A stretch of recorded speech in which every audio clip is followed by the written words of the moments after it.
right. This is a show that's not about stats, not about numbers. It's about facts. Yo, welcome back to my show. I'm your boy, Jonathan the Juice Man Presley. Remember to like, comment, share. Don't care what order you do it in, but make sure you show some love.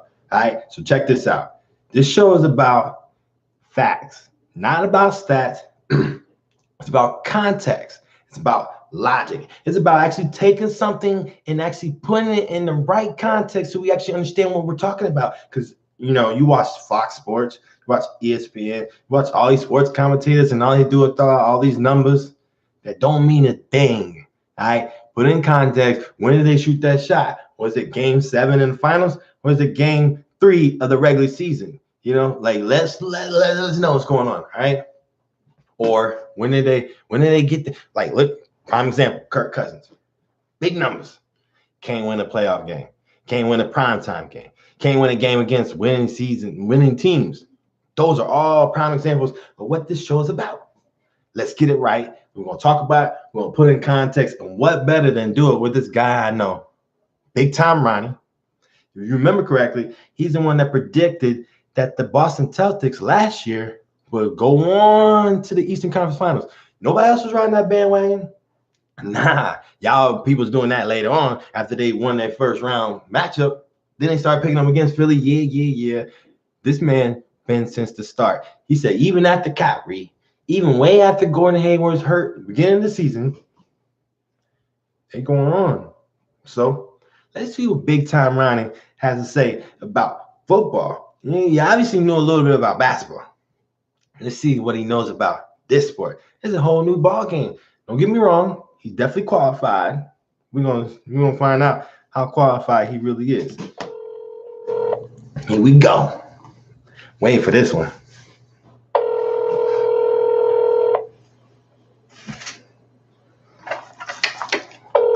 Uh-oh. You might not answer. You never know. Hello. There he is. Look at him. Big Time Ronnie, welcome back. What's up? How you doing, man? So, Good, my man, good. I was just telling my audience that you predicted the whole Boston Celtics going on to the Eastern Conference Finals last year. Remember that? I do. Nobody was talking about that. And until they won, they won the first round playoffs. But you predicted that from the start. But what we don't know is how good you are at football. Now, correct me if I'm wrong, but you played for the 1999 state championship team for Tyrone High School. Is that correct? That is correct. You're the only team in that city. Is that correct? That won the title. Yes, sir. 1999, 1-0. Okay, and if I remember correctly, you were a wide receiver that was also a little bit of a diva. That's fair to say?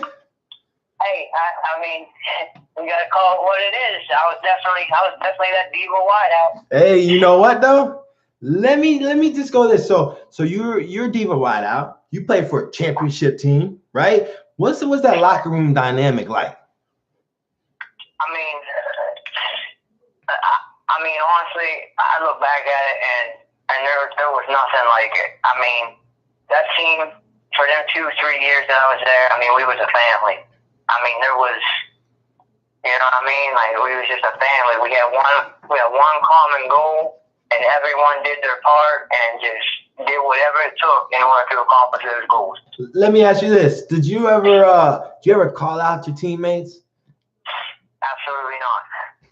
Okay, so I mean, back in 1999, there wasn't social media like there is now, right? Media wasn't like there is now, right? So what's going on? And I'm saying all this to say, too, in case y'all fans don't know, Big Time Ronnie is also a diehard Pittsburgh Steelers fans, which is why I'm addressing it this way. All right, you're from the state of Pennsylvania.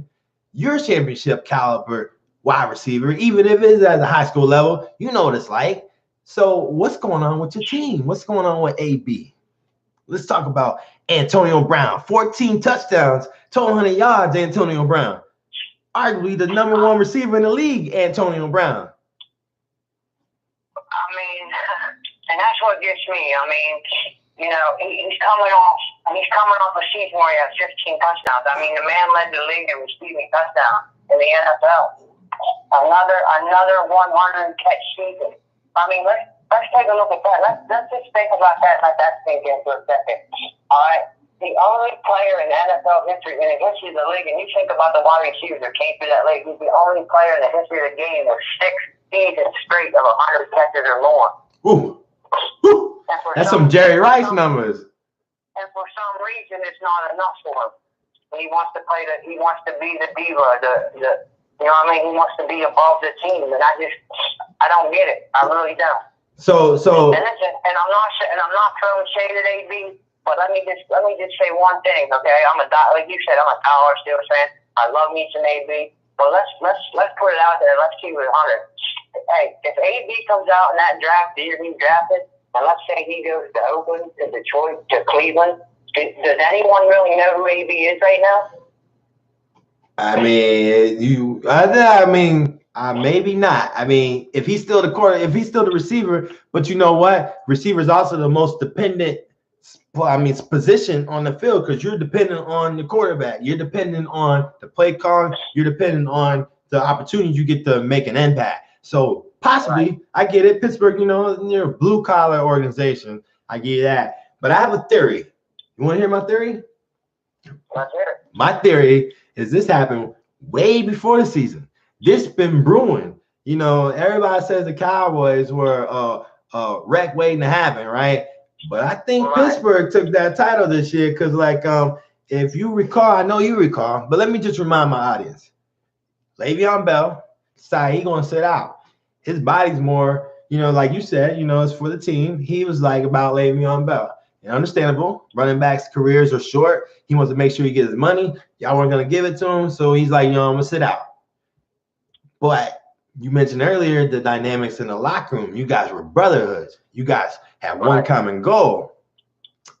Brothers don't speak about your running back like the way them people in that locker room did. I'll tell you one person who didn't do that was Antonio Brown. Do you think that played a factor throughout the season inside that locker room?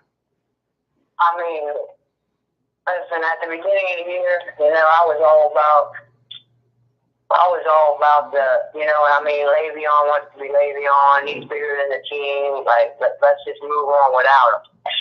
And you kept hearing throughout the year, this is distracted. And the Steelers kept trying to sweep it under the rug and sweep it under the rug like it was distracted. But man, you hit it on the head. This whole AB stuff started when they did not pay the man. When they did not pay Le'Veon Bell, Antonio Brown felt some type of way about that.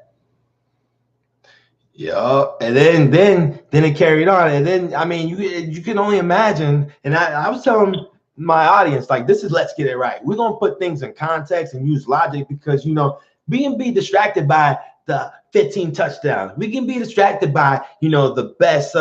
You got the Big Ben had the most passing yards. We can be distracted by that. We can be distracted by the fact you guys had 40. Y'all led the league. Y'all tied the league in sacks, so your defense was solid. We can be distracted by all them numbers, stats, but we can't be distracted by, and what we use in the show is logic, and logically and in reality, there's some dysfunction inside that locker room, and it had to start back when teammates start talking about another man's pockets. That's one thing you don't do. Talk about another man's pockets. Hey, and I totally agree 100%. When week 1 rolled around and Le'Veon wasn't there, and you kept hearing, week 4 he'll be back, and 6 he'll be back. Well, you know what I mean? Like you said, the longer that he sat out and the longer he didn't come back, the more divided that locker room came. You know what I mean? You had some offensive linemen taking shots at him, like you said, going into man's pockets, And I'm not sure where it went wrong from that point, but as a head coach of that organization, Mike Tomlin's got to step in and somehow, some way, find a way to reconnect that team to bring them back as well.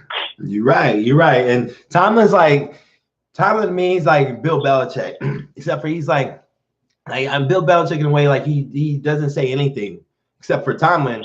He says just enough. You know what I'm saying? He doesn't stop it. But he doesn't kind of feels it because he doesn't stop it, And he's like I think Tomlin He's a good coach, but to me, it also like we're gonna go back some more. Let's go back some more. Let's go back some more. I also think it goes all the way back to the way Big Ben's looked at inside that organization. The way I don't know how y'all fans look at him, but I know on outside looking in, looking at a guy who sat there and been in trouble twice on some egregious, like grotesque, you know what I'm saying? Accusations that he never been addressed by the team, never been addressed by the NFL, never been addressed by nobody, and he never been disciplined. You don't think like the players are looking at that? I mean, and then it reminds me of Seattle and the whole dysfunction in Seattle where they got rid of all their players because they thought Russell Wilson was held on a different standard because he's a quarterback. Do you think that's playing a role inside of Pittsburgh? I mean, honestly, when you look back at it, you brought some good points, early in Ben's career, the 2 allegations. We're not going to touch on them a lot, you know what I mean? Yeah, we don't have to, yeah.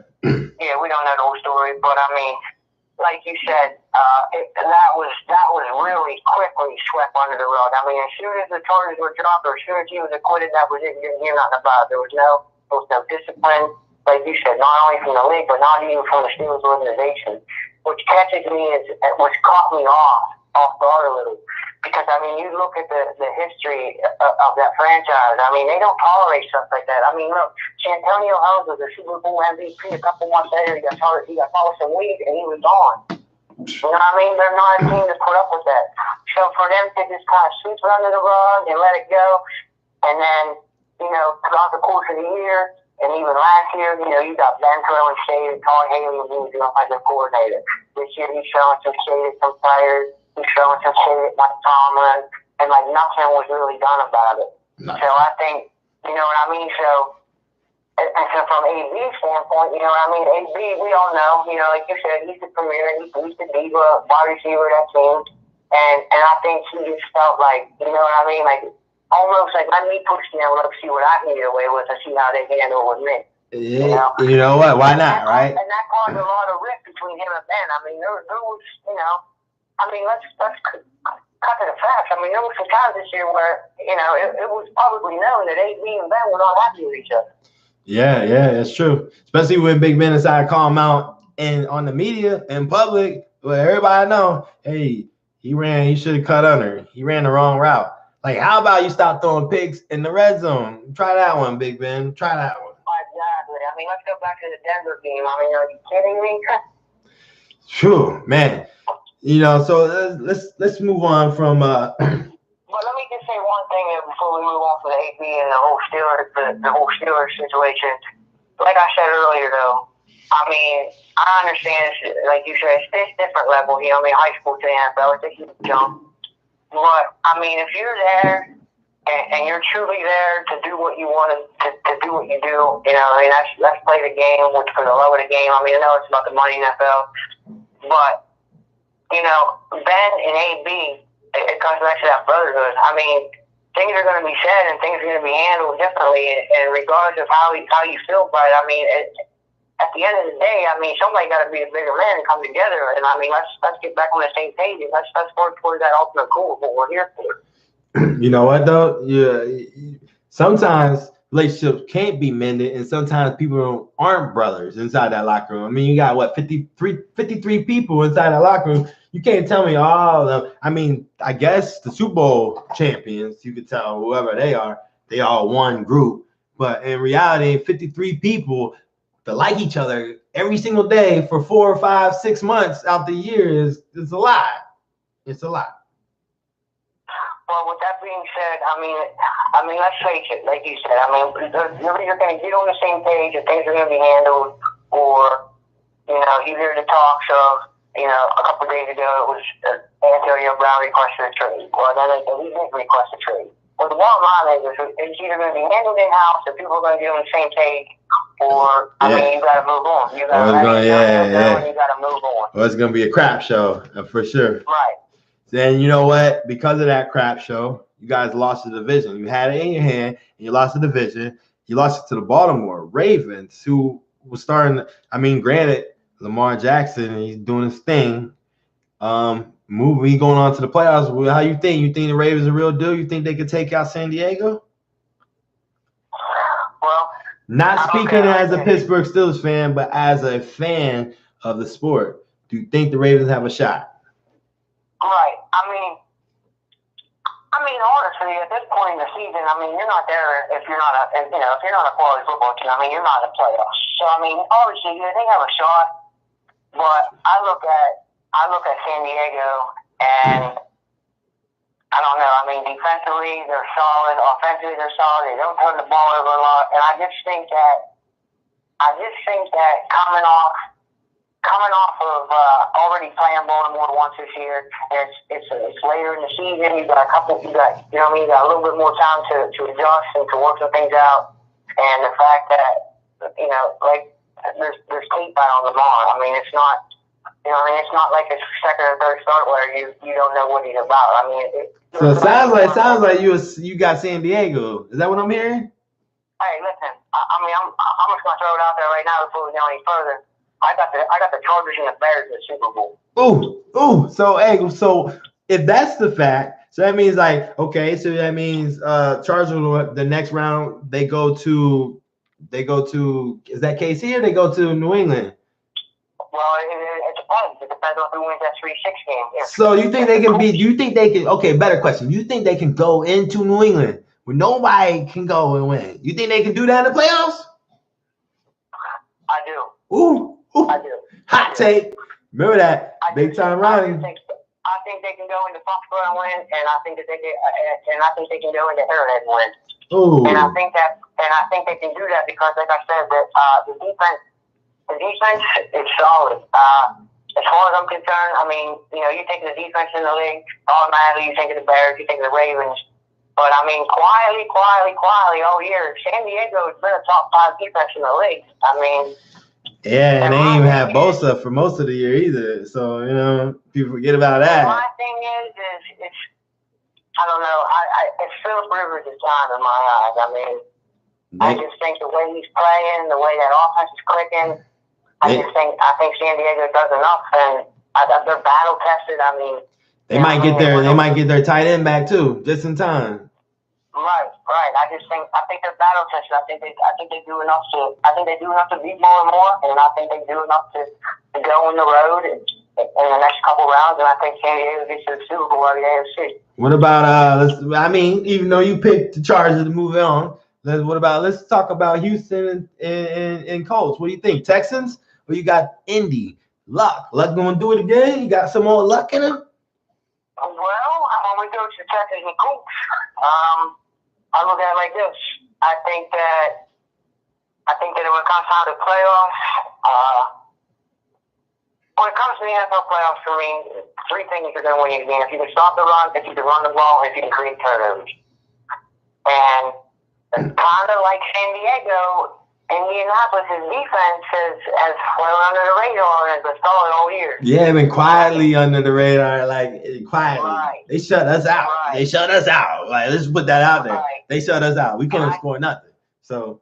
And I think when it comes to the Colts and the Texans, I think that Deshaun Watson's young. I think he takes risks. I'm not saying it's a bad thing because, I mean, when he's on, I mean, you know as well as I, he's one of the bright spots of the future in that league. Oh, yeah. So DeAndre Hopkins, but this ain't Alabama either. This ain't Alabama. Right. This is NFL. Yeah, exactly. You're a step up. It's the NFL. And anyone can be anybody on any given Sunday.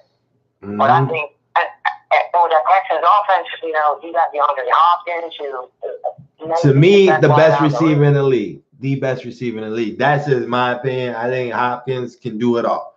But go ahead, continue. My bad. You also get Kiki. You also get Kiki back too. Kute. Is that how you say his name? You get him back. I'm not sure I said his name right, but Kiki. I know I said that right. when it comes down to that game, I think the Colts do enough to get the win, and I think it starts up front in that game with the offensive line. And I say that because I think the Colts probably, in my eyes, maybe has the best offensive line in football. And that starts with my man Quentin Nelson from Notre Dame. Notre Dame. I see you plug in Notre Dame real quick. I know all about Notre Dame. We got one of them over here in Cowboy Nation. We know. I mean, you look at that Colts offense, and I mean, I think if I'm correct, correct me if I'm wrong, but I'm pretty sure that Andrew Luck was the least sacked quarterback this league or this year in the NFL. It seems, I don't know if that's correct, but he seems like it when I watch him play. He don't seem like he get touched, you know. So. And then the fact you look at this game and you think that, you know, after 6 weeks the Colts were left for dead at 1-5. They're 9-1 in their last 10. I mean, they're on at the right time, and I think it continues. I think they go into Houston. I think they do enough. They don't turn the ball over. I think that's the difference. I think Deshaun Watson and that Texans offense, I think they make 1 or 2 mistakes, and I don't think that Luck that Colts offense makes a mistake. And I think that's enough. I think the Colts move on. Okay, let's move on to the other game Saturday night, which is my Cowboys host Seattle. Russell Wilson, like the dude that can just throw a ball with a flick of a wrist and drop it 40 yards into a breadbasket like it ain't nothing. What do you think about that game? I mean, it is incredible the way that, and you know, you look at Russell when he's 5'9", 5'10", like you said. I mean, just effortlessly. I mean, he just got a ball and flicks his wrist, and before you know it, it's 50 yards downfield, and like you said, it's in a bucket. Yeah, just said it's a dime. I mean, for real. Man, wow, like, oh my God. So what do you think with Cowboys got, man? Because let's be real, I'm gonna put this out there. All right, they got Tyler Luck, and I get it. He was like a punt returner, all stuff in college and so forth. But hey, him and Russell, they'd be making plays. I seen this stat the other day where this man, they're the boss of them. They're like like Michael Thomas, Drew Brees level, like deep balls. Like they complete on 80% of their deep balls. It's crazy. Like 17 yards or more, they complete on like 80% of their deep balls. Russell Wilson. That's incredible. Like what do Cowboys now? Cowboys, I'm gonna say it. We need our defense is what's gearing this team.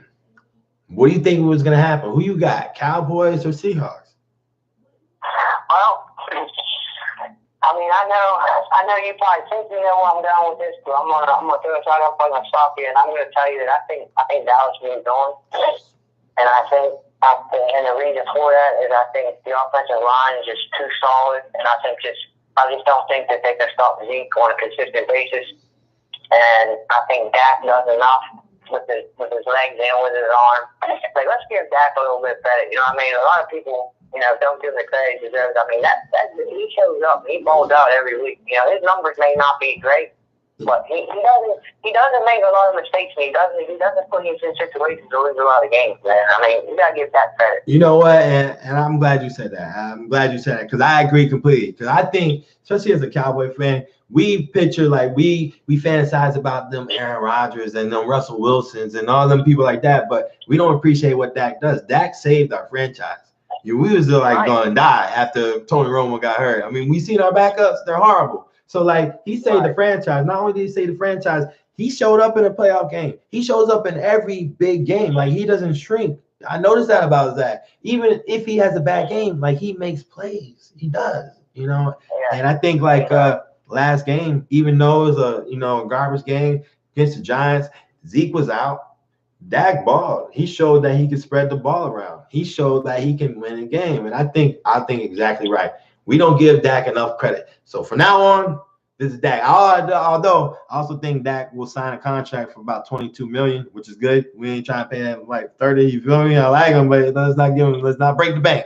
Just give him $20 million and keep it moving. You feel me? And like I said, I think he doesn't get enough credit, and he does make enough plays to win games. And like I said, and the one thing about Dak is he doesn't make a lot of dumb mistakes. You know. You just gotta hold on to the ball because he fumbles in the pocket when he gets sacked. So we gotta gotta control that. But I mean, as far as that game, I think the Cowboys move on. And one key factor for that though is I think if the script was flipped, and I think if y'all had to go to Seattle and that 12th man, I think Seattle probably wins that game. I'm gonna say I agree. I don't know what it is about Seattle up there, but I mean it's just they're a juggernaut at home, you know. And I think with that game being at Dallas, though, I think you guys got the leading rusher in the league. I mean, just beat Zeke, and you win that game. I think I have to say I think you're absolutely right because like they remind me of New England. You know, nobody can win in New England, nobody can win in Seattle, but you get them on the road, and all of a sudden you can like take them out. Because I mean, you look at both their records; I'm pretty sure they're identical. Seattle struggled against San Francisco, struggle against Arizona. Like they struggle on the road, and then you have New England. They lost to Detroit. They lost, Miami. Like they struggle on the road. So Right, and just to back your statement up, you're absolutely right. Most of them teams away from home this year was 3-5. whew, horrible. Yeah, horrible. Thank God for us, because you know what? We're 7-1 at home. Hey, before we go any further talking about the Cowboys, you touched on a thing with Dak balling out here in this last regular season game against the Giants. But my question to you is, you're going into that game with nothing to gain. You know, I mean, you're not moving anywhere in the playoff standings. Why is Jason Garrett play Dak the whole game? If Dak gets hurt in that game, what are you doing this week? Agree. But you have to also think this is my, because you know what? I went back and forth with this emotion. I came to, of course, hindsight, is 1,000. You know what I mean? So like now, I can speak now.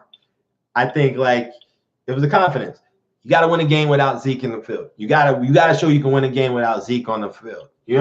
And then you gotta show that you can. Yeah, you gotta show that you can pass the ball around. You look at the targets. Yeah, that's a great point because I didn't even think of that. I didn't even think of what that is. Confidence, confidence, that's like a huge confidence boost for him knowing it. You know what I mean? He won a game without the leading rusher in the league and without Love. Yeah, you're absolutely right. I didn't think of it like that. And you also got to remember this: Dak wanted to play. He kept on telling Garrett, like, "Yo, I want to play the whole game." And if you look at the lineup, he spread the ball out. You got Beasley was involved. Like we forgot about Beasley. Like the sauce is real. You know what I mean? Like Beasley is a solid slot. We got Beasley. He spread the ball. All of a sudden we have a tight end gonna show up. Jarwin shows up. Like Hearns finally makes an appearance, and guess who shows up? Finally off injury reserve. Trayvon Austin. So like Trayvon Austin. Yeah, so that's a perfect time. And then Sean Lee played, first time in forever. It's a first. Let's talk about one other thing too, real quick with the Cowboys as far as Dak's confidence. I mean, I know you're a huge Cowboys fan, like you said. I'm a Dallas citizen. I know where your blood lies when it comes to NFL. I mean, you try to do it, but I know you believe that Dallas blue in the shoulder. That's right. So let me ask you this: What do you think going out and acquiring Amari Cooper did to the confidence of Dak Prescott? Because I mean, look. Amari Cooper in Oakland, you would have thought he was left for dead. I mean, he shows up in Dallas, and all of a sudden you're scratching your head like he may be one of the best receivers in the league still. You know what it is? I'm an Alabama fan, so I seen Cooper grow up. He started as a freshman, and like the thing with Cooper is he's confident and he's quiet, he's humble. If you ever see him, he's not out there. He's not a regular diva. Like you look at both wide receivers, you got Julio the same way, same thing. Calvin Ridley. The thing with what Amari did to Dak was gave him a true number one. They're both young, same age. They played at the same time. Dak was in college the same time Cooper's in college. They played against each other, Mississippi State and Alabama. And you know how that goes. You never know how far the camaraderie goes inside the league. So now you bring this guy, the young man, and you come to Dallas. You got a facility that's nothing like Oakland. We heard stories about what Oakland's facilities look like. Then you come to Dallas, billion dollar playhouse, Jerry's world. You come to this world now, son. For Dak, he finally got a number one receiver. And then during that time, during that bye week, remember he stayed. Everybody went home. Dak stayed in Dallas and practiced with Cooper. And that right there shows you that they're about to grow together. Right, and that's what I was going to say. I mean, what was it? If I'm not mistaken, you guys were 3-5 before you bring in Amari Cooper? 3-5 going into the bye week. And then we lost the first game to the Titans. Remember that? Ooh. Yes. But you know what Cooper did though? I said this before. He made balance. Okay. It wasn't Dak didn't losing Dez. We didn't have a number one. We went into the season with this idea that we can make all these people number ones, right? We can spread the ball around. It didn't work out that way, obviously. So we had to get a number one because Hearns is not a number one. I thought he'd be number two, but then the development of Gallup, the rookie, you can't put him in a number two. He damn sure ain't three because we got Right. He'll be special. Michael Gallup's gonna be a special talent, at least for sure. So then you can't put him at 2. You can't put him at 3 because that's a slide and that's Beasley's spot. So then he's the 4, and that's not bad. You know what I mean? So now all of a sudden you got your 4th receiver is Allen Hurns. So that gives you confidence. The fact that you sat there and you seen your coaches go out to try to make you successful by getting, whether it was Jerry's call, whether it's Stephen Jones' call, whether it's Jason Garrett's call, whoever's call it was, you knew they were trying to do what's best for Dak. Not, they didn't go out, get another lineman. They went and got another receiver. I mentioned one other thing real quick about Dallas. I remember specifically talking to you on draft day, and the pick was in, and I messaged you right away, and I asked you what you thought about the Cowboys pick of Van Der Esch, and he was on the fence. Looking back at that now how do you feel about the pick that you made with that boy? You know what? And I was still kind of, because I'm a Sean Lee guy, right? So I have my Cowboy friends all like, yo, this dude's special. You know what? He is special. I'm glad that we went and got Van Der Esch. I'm glad that we're drafting great. We're kind of like the same boat as what you said about Pittsburgh. They draft well. I think the same thing for us. Like we can sit there and we can draft well. So I think we've been drafting well ever since Stephen Jones took care of it. Jerry Jones stopped drafting with his, whatever. That's how we got Zach Martin, because we was about to go and get Johnny Manziel. Now imagine how that would have went. Anyway, let's move on. Move those in track. All right. Got one more game. I know you said you got the Bears moving on. So I have one thing to say. If Philly beats Chicago, is Nick Foles the quarterback for Philly moving on? Carson Wentz gone. What's going on? Who would you take? Hypothetically. Well, for me, it's not even hypothetically. For me, let me just take it a little step further.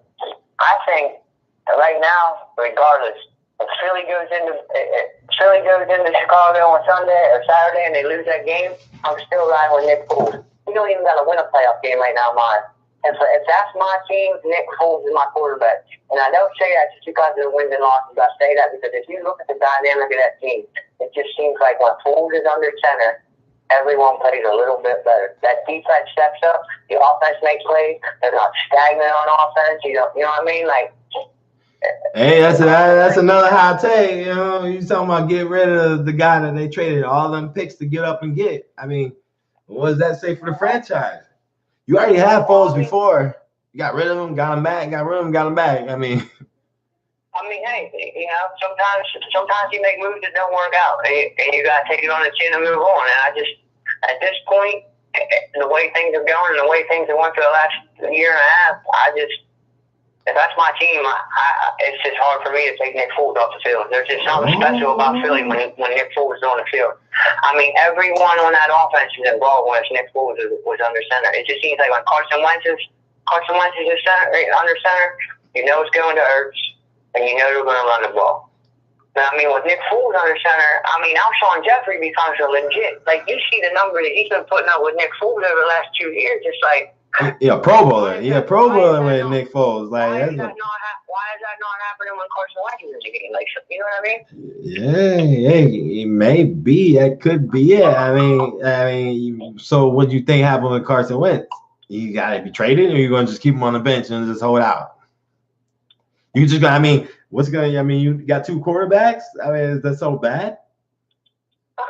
Well, I mean, if it comes down to that, if Philly really, it gets to the point where they got to make a decision, I feel like whoever you ride with, you gotta let the other one go. Yeah, that's it. Get rid of the other one, because you can't have that thing in the back of the other quarterback's mind. Like, yo, can this dude come in? And I especially feel that way if Nick Foles is your starting quarterback. I just don't see Carson Wentz sitting in the background and handling that real well. I just think that's some drama that you don't need inside that locker room. So I feel like whoever you roll with, you gotta give the other one, not only for your team, but I mean, for Carson or Nick Foles. I mean, if they're not the starter there, I mean, clearly they're both starting quarterback material. I mean, let them go and play. Right. Yeah, for sure. Definitely agree with that. Let's switch gears. Let's switch sports. Like, let's let's switch levels, I should say, not sports. Let's go to college. So you watched the bowl games this weekend? Absolutely, everything you want. So you still think after watching all that stuff go down, you still think did you ever think the playoffs should be expanded? Well, as far as college playoffs go, I look at it as after I watched the SEC championship game, I was at a complete standstill as far as the 14 playoff. I kept thinking to myself, I don't care with 2 losses. I don't care, with the 20-point loss to LSU. There is no way that Georgia is not one of the 4 best teams in the country. And then I watched them come out and they laid that egg against Texas. And now I'm back to, maybe 4 is enough. I know. Nobody expected that. I mean, to me, when they beat Alabama, especially after watching Texas, right, and then watch them lay the egg against LSU, it's like, were they just playing against Alabama because there's a lot of emotions? I mean, because you got to take in account, like, they played them last year in the championship, and then it's Kirby Smart versus Nick Saban, and then you show up for that game. You have a plan for Tua, don't have a plan for her, so you barely had a plan. Like, you allow both times you had to lead and you lose it. So and then you go to Texas and you don't show up. Like, you think I might have been like all mental, but I say mental, you got their running back can't hold on the ball no more. I mean, Swift is like their best player besides Fromm. And now I'm saying he can't hold the ball. Well, I mean, you're talking about, the way they played against Alabama, their emotions were up. It was a big game. They wanted to be bad, but there was Nick Saban with Kirby Smart. And I also take a look at after that game to Alabama this year in the SEC championship game. I feel like Georgia. I felt like that team thought too that they deserved a shot at the national championship, and I felt like once they didn't get that, I felt like it was just a big letdown, and they kind of just went through the motions for the Texas game. I mean, who's to say if you're going into that game knowing if you beat Texas, you get another shot at Alabama. I mean, who's to say the outcome is different? And I say that only to say, find it for something. The whole preparation going into that Texas game could have been a whole lot different. I mean, we don't know how Georgia went. Georgia, as far as I'm concerned, that big letdown that, we're playing Texas. They probably thought, we're going to blow Texas out. They kind of just went through the motions during practice. You know what I mean? I just feel like if it would have been expanded to 6 or 8, maybe you would have got a little something better out of Georgia. But in the same sense, if you expand it to 6 or 8, I feel like there's that first round game is going to be a lot of boring, uninteresting. Boring, blowouts, like shouldn't have been there type deal. To me, I think it should stay 4. I think they need to figure out. I mean, I know my fans don't know, but you didn't like the fact that your team Notre Dame was in the playoffs. And I thought they deserved it because they went undefeated, but I didn't like them being in the playoffs either. I didn't think they were ready. What do you think about that? No, I mean, I knew going into it that they weren't ready. And, my fiance, I turned her into a diehard Notre Dame fan. I mean, she's watching religiously every Saturday with me. I mean, she knows what's going on. She knows the sport. And, for that whole month, I mean, she kept telling us, this is the year we're going to do a shut down on this. And I kept telling her, I said, realistically, Notre Dame doesn't have the athletes to compete with the upper echelon teams in college football. I don't know what it is, but they don't show up in big games. And I knew going into the front city that it was going to be ugly. I really did. And let's take a look at the track record. I mean, in Notre Dame's last 8 BCS or New Year's 6 major bowls, they're 0-8, and every game is lost by 20 or more points. They haven't even in them. 0-8? Damn! 0-8 in major bowl games in the last 8 opportunities. They're 0-8, and they have not been in a game where they're not lost by 20 or more points. So y'all need like a real big culture change, and it's kind of crazy because y'all coach right now. Y'all might get it because your coach right now talking about he going to the NFL. You got teams looking at him. What do you think about Brian Kelly moving on to the NFL? Well, I mean, I'll say this to say this. If Brian Kelly goes to the NFL, God rest whoever takes him. That's on them. Whoever takes a shot on him, take a shot on him. Because I look back at Brian Kelly at Notre Dame, and regular season, playoff, PCS, whatever you want to call it, Brian Kelly has never won a big game at Notre Dame. Never. Ooh. Never. So if he's gone, which it seems like you're hoping that he moves on, right? And like you said, I don't think he's a good coach. So he go to the NFL. It's talking about the Bucks, which is typical because the Bucks usually make dumb moves like this, So anyway, that's a perfect fit. The perfect fit for. But perfect fit. Brian Kelly, the Tampa Bay makes so much sense. So much sense. Hey, check this out. Who do you want? You got to fill the void, and it's a perfect time to have a new culture. Well, did y'all even think about it as a Notre Dame fan? Have you ever thought about replacing them? I know this is all Sutton. Well, it's not really all that stuff for me because I've been saying it since the announcement came down that Urban Meyer was leaving to Ohio State, and all the talk that he's done, he has no desire to coach. Well, it's been noted that Urban Meyer's dream job is the University of Notre Dame. And if Brian Kelly leaves to go to the NFL, I think that soon, with Urban Meyer being out of the coaching ranks. Wait. Hold on. Can't just gloss over this. Urban Meyer to Notre Dame? Is that what you're saying? Urban Meyer to Notre Dame. That's okay. Now, okay. I truly believe that Brian Kelly leaves, take a job in the NFL, that regardless of what Urban Meyer said in the last few weeks, he does have health problems though. Like that's real, Yeah, that's what I was getting at though. I don't buy into the health problems as much as So you think this is all like the master plan, huh? That's the master plan, huh? I'm not saying that's a master plan, but I'm saying I don't buy into that's really why he stepped down at Ohio State. I really don't think that's the reason. So he's gonna coach again. You saying? Oh, absolutely. Okay. Absolutely. Hey, so if he could take, it may not be a Notre Dame, but Urban Meyer will coach again.